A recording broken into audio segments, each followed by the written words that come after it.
white, black is black. Thank you, you are a gift to this country. And the title of the book is quite interesting. Scars and the Boko Haram Conundrum. It is interesting because, you know, when I was in office, and one of the major scars on my government, and it would be on my face, and like Bishop Cook has said, no plastic or cosmetic surgeon can remove it, is the issue of the Chibok girls. It's a scar that I will die with. But later on, people may know a little more details. And as also to do with the Boko Haram, what do they really want? Of course, our chairman raised the issue when interviewed some of them, and they gave him some perspective. But probably one day I pray that some of the Boko Haram leaders may be literate enough to document what they have done, so that people will really know what they wanted. Because it's like the story of the Nigerian Civil War. If you read one of the books, My Command, I think that's one of the first books that came out from President Obasanjo, because he was there. Then Ojukwu wrote his own, Because I Am Involved. So when those who were involved in something say it, you get a different perspective. If you go through a research, interview a lot of people, yes, you'll get part of the story, but you will never get the full story of the Boko Haram. Because I was there. The Boko Haram started 2009 when I was the vice president to late Yaradua. Of course, I took over 2010 for 5 years, battling with the Boko Haram until I left. I thought that immediately I leave, within a reasonable time, late General Buhari was going to wipe them out, but till today, the Boko Haram is still there. So the issue of Boko Haram is a little more complex than sometimes we can conjecture.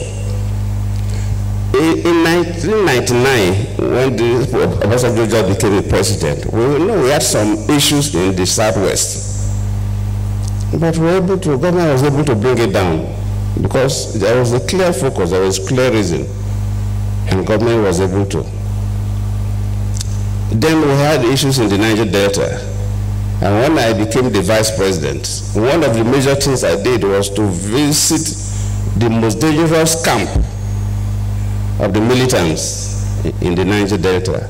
I remember when we flew down to Warri, by the time we got to the waterfront to take boats to that camp, they sent information to us that anybody following me must not carry a weapon. My ADC, my CSO, that nobody should carry a weapon. In fact, the Commissioner of Police of Delta State said, Vice President, no, you will not go there. The State Director of SSS to say, no, I will not go. I told them I will go.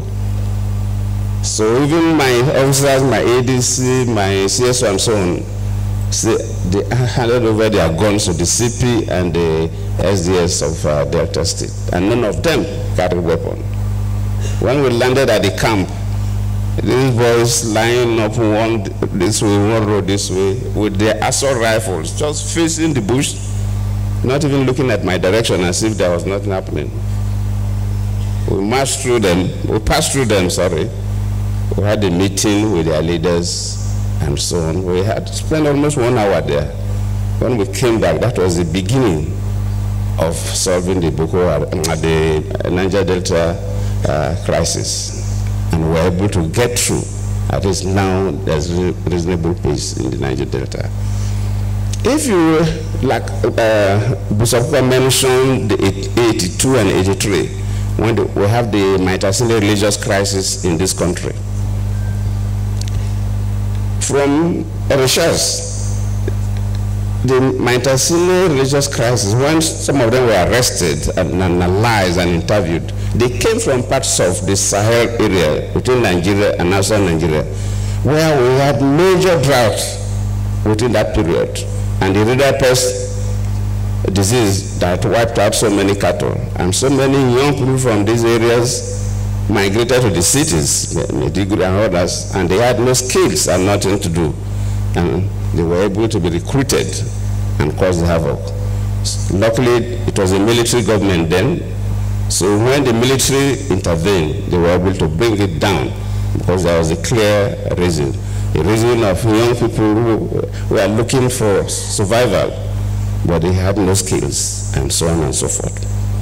So if you put all these things together, you begin to say, this Boko Haram, why is it that from 2009 till date, we've not been able to resolve the crisis of Boko Haram? So just like Bishop Kuka tried to raise some fundamental issues, and you value the weapons, then you know that these are not hungry people. So the soldiers that sometimes capture some of the weapons will see better. But the weapons they use, the ammunitions they use, sometimes they even have more ammunitions than our soldiers. So it doesn't show that they're hungry people. And where are these guns, sophisticated weapons coming from? And you begin to see that the external hands are also involved, especially when I was president. So it's a bit complex. And it's not a matter of a single story. But I believe as a nation, we have to look at the concept of Boko Haram and approach it differently from the conventional approach. I believe one day we'll get over it.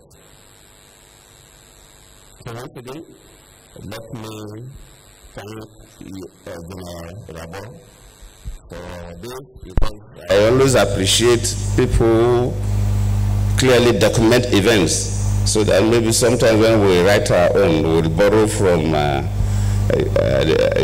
your documentation. And I believe that all the military officers who were involved in this Boko Haram saga should be able to give us information about what the Boko Haram stood for. If it is only about hunger, because we tried different options, I don't need to give a sermon. It will look as if I'm trying to defend my own government. That will come up later when we will document, we write our books. But I believe we took different options, we set different committees. We tried our best within that 5 years that I was there. I believe late Buhari too must have tried his best, because one of the committees we set up then, the Boko Haram nominated Buhari to lead their team to negotiate with government. So I was feeling that, oh, if they nominated Buhari to represent them and have a discussions with the government committee, then when Buhari took over, it could have been an easy way to negotiate with them, and they would have handed over their guns, but it was still there till today. I believe the government, luckily the defense minister is here. The service chiefs all are represented here. I think we will need a slightly different approach, and God willing, we will be able to resolve this crisis. I thank you all.